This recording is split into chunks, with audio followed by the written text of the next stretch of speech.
Hello, this is Beata from BA English Coaching and welcome to our session 6. We are reading In the Sea There Are Crocodiles, and today we are reading the final chapter, Chapter 6, Italy. I am reading with Olivia. Hello. And as always, we would like you to enjoy reading with us. And at the same time, you can practice and improve your expression, pronunciation, intonation, speed, and rhythm. There is something else I would like to ask you, because it is the final chapter. What you can do now is pause the video and predict the ending.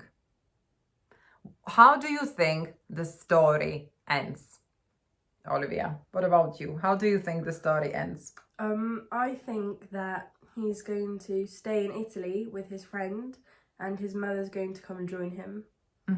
Do you agree with Olivia? Do you think that this story, because it is a true story, does not have a happy ending? Let us know in the comments below. I think we are ready to start. So chapter 6, Italy. I mustn't get up yet. I mustn't move. Keep still. Breathe. Wait. Be patient. Patience can save your life. Once I had left the port, 15 minutes had passed, I'll say. Anyway, less than an hour. The lorry slowed down and entered a yard crammed full of other lorries and machines and trailers. My friends in Greece had advised me not to get out straight away, but to wait until the lorry had travelled deep inside the country, whichever country it was, as far away from any border as possible, and then to take advantage of the driver stopping, at a motorway cafe, for example, to slip out. I stayed there, all huddled up, calmly waiting for the lorry to set off again. I went over what I should do, so that I could be quick and accurate when the time came. Jump to the ground, land on the tips of my toes, roll over if necessary to soften the blow. Look for a way out, then run. Don't turn round, just run. But the lorry didn't set off again.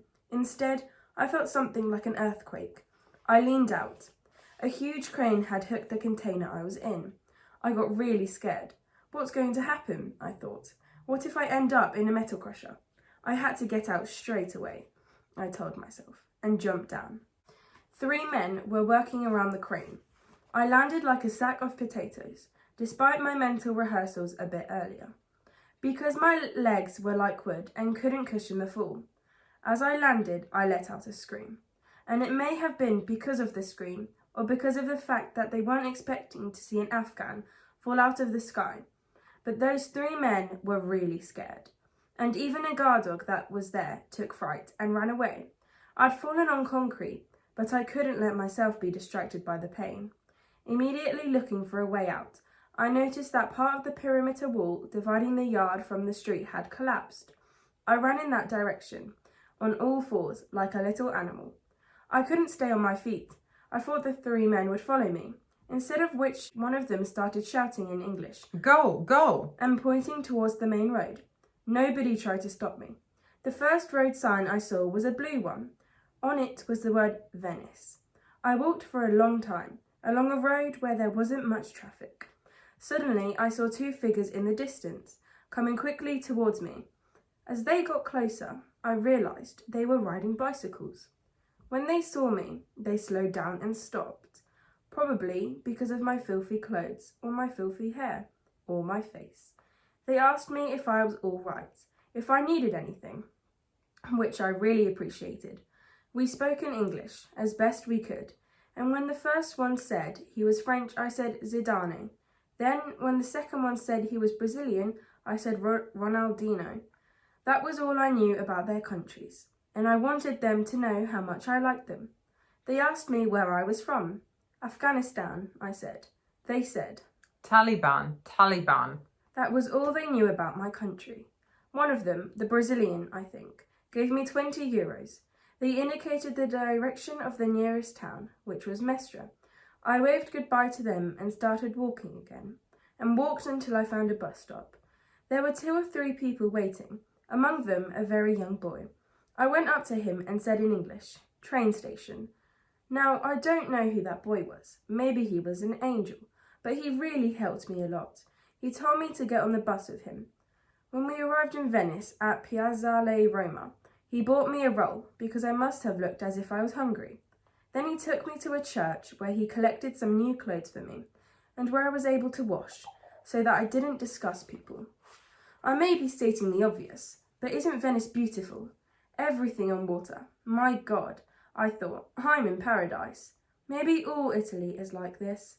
In the meantime, I kept saying to that boy, Rome, Rome, until he realised that I wanted to go to Rome. He went with me to the station and even bought me a ticket. Maybe he was related to the old Greek lady, I thought. In my opinion, kindness like that only gets handed on by example. I had no idea how far it was from Venice to Rome, or how long it would take me to get there. I didn't want to miss my stop, because then I'd be lost. So not surprisingly, I was worried. I knew what I had to do when I got to Rome. I had the instructions memorised. I had to leave the central station and look for a number 175 bus in the square. Even in Greece, we all knew that. On the seat facing me was a fat gentleman who immediately opened his laptop to work.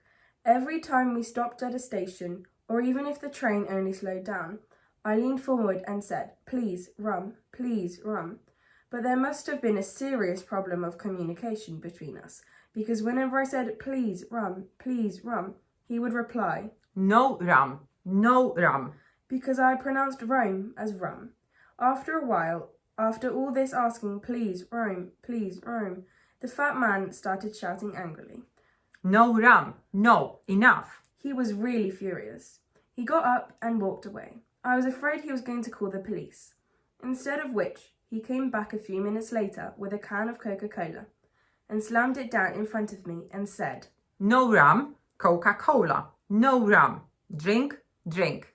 I wasn't sure what had just happened, but you should never refuse a Coca-Cola. So I opened the can and drank, and it struck me that the guy was really strange. First getting angry and then treating me to a Coke. Don't you agree? So when we came to the next station, I was still sipping on my Coca-Cola. I leaned over, innocently, and said, please, Rome, please, Rome. At last, he understood. He said, Rome, not rum, Rome. I nodded. Using hand gestures, he told me he was going to Rome too, and that the central station, Termini, he called it, was his stop, and that I didn't have to worry because it was the last stop. So, at Rome, we got off together. On the platform, he shook my hand and said, Bye-bye. And I replied, bye-bye, and we parted. The square in front of the station was packed with cars, people and buses. I went round all the yellow bus stops until I found number 175. I knew I had to get off at the last stop. It was dark by the time I got to Ostiense. There were lots of people there, the kind you call tramps and I call poor people, but no Afghans. Then I saw a long line of people against a wall, and there were Afghans among them. I joined the queue. They told me they were waiting to eat, and that the food was distributed by the monks from a monastery, and that if you asked them, they also gave you blankets and cardboard boxes to bed down in. Are you hungry? One of the monks asked when it was my turn. I guessed what he was asking me, and I nodded. They gave me 2 rolls and 2 apples, nothing else. How do you choose a place to settle, Anayat? How can you tell one from another? You recognise it because you don't feel like leaving, not because it's perfect, obviously. There aren't any perfect places, but there are places where at least no one tries to hurt you. If you hadn't stayed in Italy, where would you have gone? I don't know. Paris, maybe. And is there a place like Ostiense in Paris? Yes, I think there's a bridge where you can go. I can't remember which bridge, but I know you can get there by bus. I even used to know the number of the bus. Now, fortunately, I've forgotten it. I had 200 euros in my pockets. My savings from Greece. I had to decide in a hurry what to do, because if I needed to buy a ticket or something like that, I couldn't expect that money to grow in my pockets like a plant, could I? There are moments when you give the future a strange name, and at that moment the name of my future was Payam. As I mentioned before, I knew Payam was in Italy, but not exactly where, and as a lot of people live in Italy, I had to get cracking if I wanted to find him.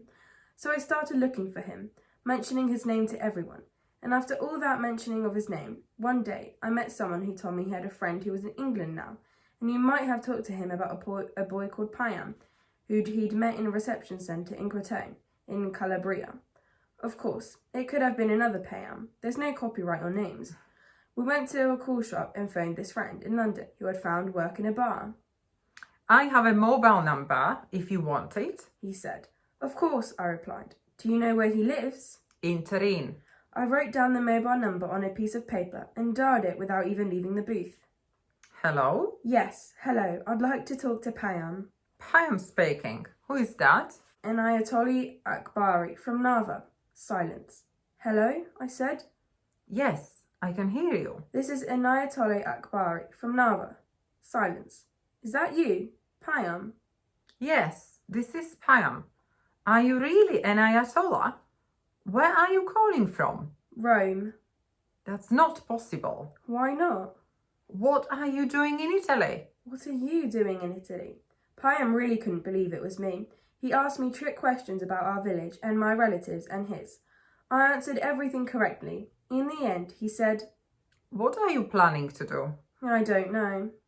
Then come to Turin. We said goodbye and I went to Termini station to catch the train. On that occasion, I remember, I learned my first word of Italian. I got an Afghan to go with me, someone who had been in Italy for a while and spoke the language quite well, to buy the ticket and make sure I got on the right train. He came into the carriage with me, looked around, chose a kind-looking lady and spoke to her. This boy has to get off in Turin, he said. The word he used was skandere. As it happens, shin is an Iranian word meaning stone. It stuck in my mind, and I found I could get my mouth round the words Shindere, Turin, Shindere, Turin. If I said that, I'd avoid mix-ups, like when I'd asked to come to Rome. During the journey, the lady asked me if I had the number of someone who could come and pick me up from Porto Nuove station. I gave her Payam's number, and she called him to make arrangements. She told him she told him what time would be arriving and where. Everything went well. In Turin, surrounded by trolleys and bags, and a party of children coming back from a trip, Payam and I barely recognised each other. We hadn't seen each other since I was 9, maybe, and now I was 15, maybe, and he was 2 or 3 years older than me. Our language sounded strange to us in the way it never had when we were children. It was Payam who went with me to the office for foreign miners, without even giving me time to get used to the shapes of the houses or the coolness of the air. It was the middle of September. He had immediately asked me. I still felt the warmth of his embrace on my chest, what my intentions were, because I couldn't stay undecided for too long. Indecisiveness wasn't healthy for someone who didn't have asylum. He knew this because, when he arrived, he didn't have asylum, but he was lucky and some people had helped him. I looked outside the window of the cafe we'd gone into for a cappuccino. I know a place where they make the best cappuccinos in the city, he had said, and I thought of the boy in Venice and the lady on the train to Turin. I'd liked both of them so much. They made me want to live in the same country where they lived. If all Italians are like that, I thought, then this might be the place where I could settle. To tell the truth, I was tired of travelling all the time. So I said to Payam, I want to stay in Italy. And he said, All right. He smiled, paid for the cappuccino, waved to the barman, who he seemed to know, and we set off on foot for the office for foreign miners. The sun was setting and there was a strong wind sweeping the streets. By the time we got there, it was late and the office was closing. Payam spoke on my behalf, and when the lady told him there wasn't a place for me in any of the social housing, and that for a week I'd have to fend for myself, he asked the lady to wait a moment, turned and repeated every word to me. I shrugged my shoulders. We thanked her and left. He was living in social housing and couldn't put me up. I can sleep in a park, I said. I don't want you to sleep in a park, Anayat. I have a friend in a village just outside Turin. I'll ask him to put you up. So Payam called this friend of his, who immediately agreed. We went to the bus station together and Payam told me I shouldn't get off until I saw someone stick their head in and tell me to follow him. That's what I did. After an hour's journey, at one of the stops, an Afghan boy put his head in at the door and made a sign to me with his hand that I'd arrived. I went to the Afghan boy's place, but after 3 days, I'm not sure what had happened. It turned out he wasn't happy about it. He was sorry and all that, but he couldn't put me up anymore. He said I was an illegal, even though I'd gone to the Office for Foreign Minors of my own free will, and if the police found me in his house, there was a risk he would lose his papers. As was only right, I told him not to worry. I didn't want to cause him any trouble. I've slept in parks for so long, I said, that a few more nights certainly wouldn't harm me. But when Payam found out, he again said, I don't want you to sleep in the park. Let me call a social worker. The person he called was an Italian woman named Danila, who would apparently, like us, try to talk to the Office for Foreign Minors. But it really did seem that there wasn't even a broom cupboard that had room for me. So she, Danila, had said to Payam, Bring him to my house. When Payam and I met, he said, There's a family that are going to put you up. A family, I said. What do you mean, a family? A father, a mother, and children. That's what. I don't want to go to a family. Why? I don't know how to behave. I'm not going there. Why? How should you behave? You just have to be nice. I'm sure I'll be a nuisance to them. No, I assure you, I know them well. Payam kept insisting I should accept Danila's offer until he was a horse, as anyone would do with a person he liked and feels responsible for. He wouldn't even hear about leaving me alone at night, knowing I'd be sleeping on a bench. So in the end, I gave in, more for his sake than mine.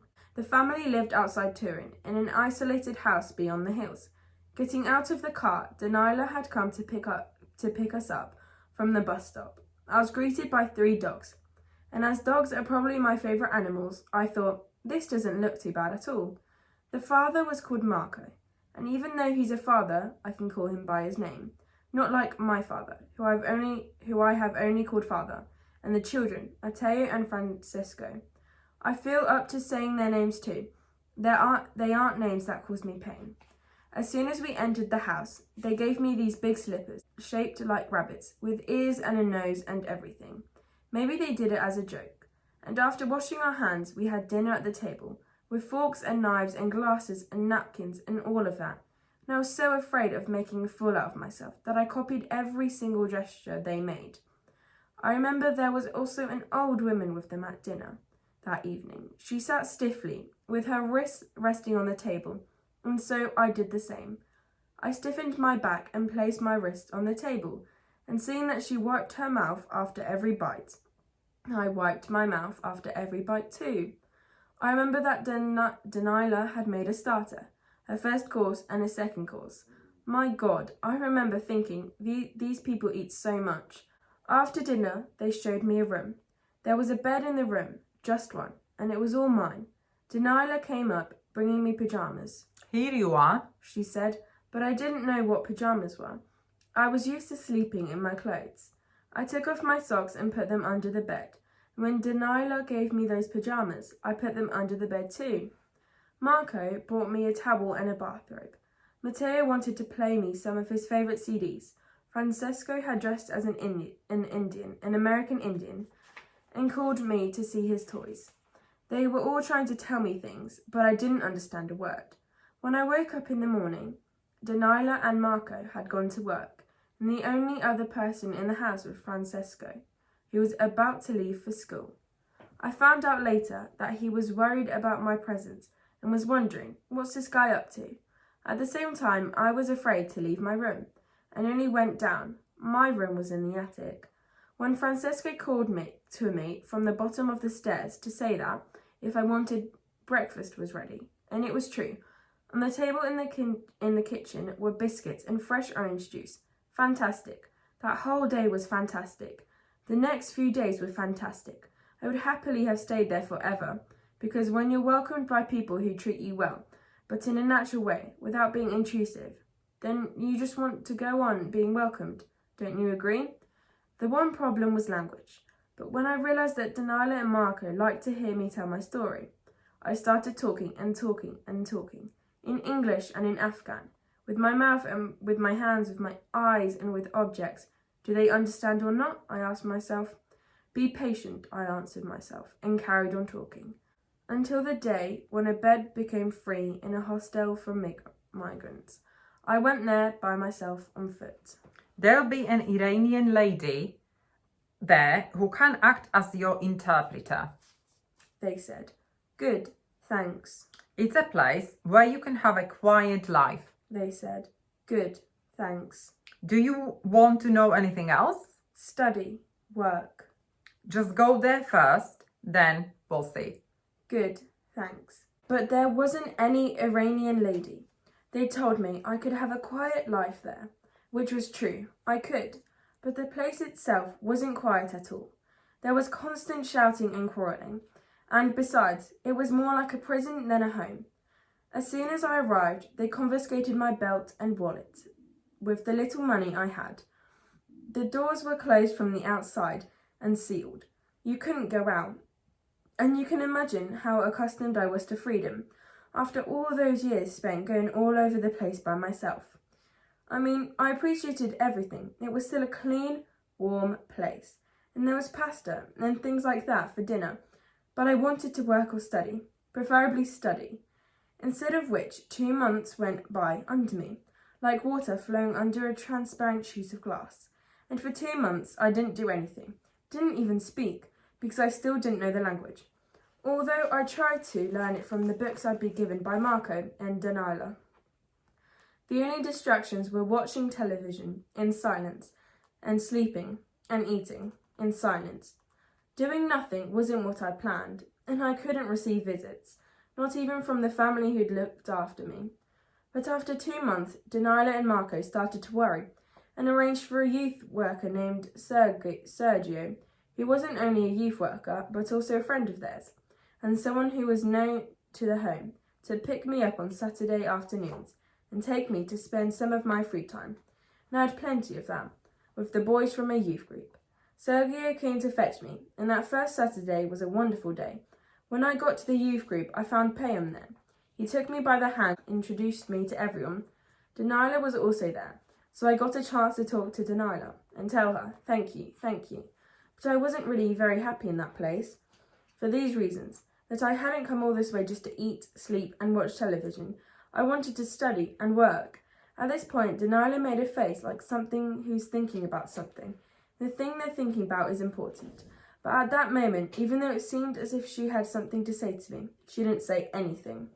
The following week, though, when I went back to the youth group, she came up to me, took me aside, and in a low voice, as if the words weighed on her, asked me if I'd like to go and stay with them, because they wanted to do something to help me, and they had plenty of room, as I'd seen, and if I liked that room, they could give to me. Not only would I like to, I replied, but it was a really fantastic idea. So Daniela and Marco sent off the request. A few days later, the time it took to get through the paperwork, they came and fetched me from the home. They told me I was being fostered.